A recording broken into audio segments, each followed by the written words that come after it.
माँ, मैंने तुझसे एक बार कहा था ना कि मेरी ख्वाहिश है कि अगर मुझे आखिरी सांस लेना पड़े तो मेरा ऐसा नसीब हो कि वो तेरी गोद में ही लूं। लेकिन मैंने तेरा दिल तोड़ दिया, तुझे बुढ़ापे के लिए अकेला छोड़ दिया। तुझसे वादा किया था कि अगली बार आऊंगा तो मिलकर रसोई में खाना बनाएंगे। पर तूने कहा था ना कि बेटा अगर सीमा पर लड़ाई छिड़ जाए तो तू सबसे पहले अपनी बड़ी माँ की हिफाजत करना। मैंने होश गंवाने तक 1 इंच भी दुश्मन को नहीं लेने दी माँ।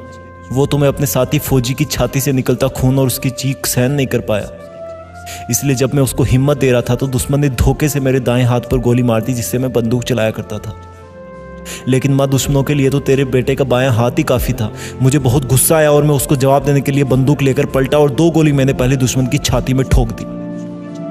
जब वो गिरा तो उसके 2 साथी दुश्मनों ने मुझे निशाना बनाना चाहा। उनमें से एक को मैंने फिर से एक ही गोली से मार गिराया। जब तीसरे दुश्मन पर गोली चलाने के लिए बाएं हाथ से ट्रिगर दबाया तो बंदूक से कोई गोली नहीं निकली। मैंने जल्दी से एक पत्थर के पीछे अपने आप को छुपाया ताकि मुझे थोड़ा सा सोचने का टाइम मिल सके। लेकिन इतने में दुश्मन की एक गोली मेरी गर्दन और छाती के बीच में आ लगी।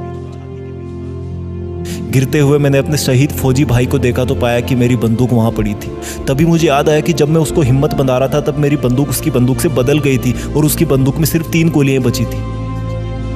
मैं उसकी तरफ लपकना चाहता था लेकिन दुश्मन मेरी ताक में था। अब मुझको बिना गोली के दुश्मन को मार गिराना था। मैंने दुश्मन को ललकारा कि सामने आकर लड़ाई कर। उसको भी शायद एहसास हो गया था कि मेरे पास गोली नहीं है। मैं एक पेड़ के पास एक मोटे से पत्थर के पीछे ताक में था कि कब दुश्मन आए और कब मैं उसको हाथों से ही दबोच लूं। जब वो मेरी तरफ बढ़ने लगा था तो मुझे हल्के हल्के चक्कर आना शुरू हो गए थे। लेकिन माँ, मुझे तुझसे मिलने आना था और तेरा वादा निभाने के लिए दुश्मन को भी मार गिराना था।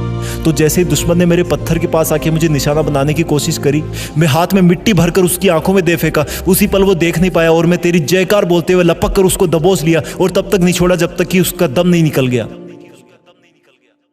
मैंने बाएं हाथ से तीनों दुश्मनों को मार गिराया माँ। लेकिन तीसरे दुश्मन के साथ लड़ाई में मेरा खून बहुत बह गया था और मैं और मेरा दोस्त अपनी कंपनी से थोड़ा आगे आ गए थे।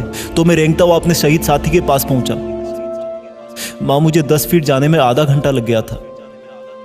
सब धुंधला दिख रहा था।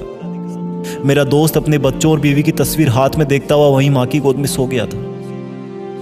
तेरी तस्वीर मेरे टेंट में ही रह गई थी। मेरा जोरों से दिल धड़क रहा था और कुछ दिख नहीं रहा था, लेकिन फिर भी मुझे तेरा भोला सा शांत चेहरा नजर आ रहा था। मैं तुझसे बचपन में मेले से बंदूक लाने की जिद करता था ना। कितनी अच्छी थी तू जो मुझे लाकर देती थी।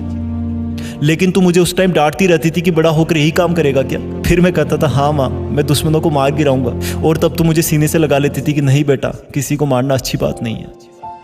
लेकिन जब मैं फौज में भर्ती हुआ तब से तूने भी बहुत हिम्मत दिखाई, शायद इसलिए कि मैं आराम से छुट्टी से वापस जा सकूं। लेकिन मुझे पता है माँ, मेरे जाने के बाद तू बहुत रोई होगी। अब मुझे कुछ भी नहीं दिख रहा माँ।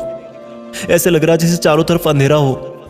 मुझे माफ़ कर देना माँ, क्योंकि जब मैं इस बार घर से वापस आया था तब मैंने तुझसे झूठ बोला था कि मैंने रास्ते के लिए तेरी बनाई रोटियां रख ली है। दरअसल तुझसे दूर जाने का मन नहीं था और कुछ और याद भी नहीं रहा। उस दिन मैंने बाहर का खाना खाया माँ, जो तू कभी नहीं चाहती थी। मैं कितना लकी हूँ जो मेरी उम्र अपनी माँ को दे करके जा रहा हूँ। लेकिन मुझे अफसोस होगा कि मैं तुझे एक बहू और पोता नहीं दे पाया।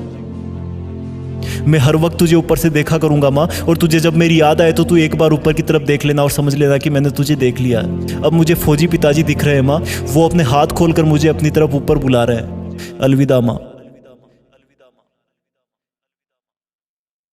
इस तरह की कई कहानियां उन फौजियों के घरों में छुपी है जो भारत माँ की रक्षा करते हुए शहीद हो गए। अगर आपको ये जीत फिक्स का वीडियो अच्छा लगे तो हमारी एक छोटी सी पहल की शुरुआत करें। जब भी कोई फौजी या उसकी फैमिली आपको कहीं मिले तो उनको एक सैल्यूट जरूर दें। जय हिंद।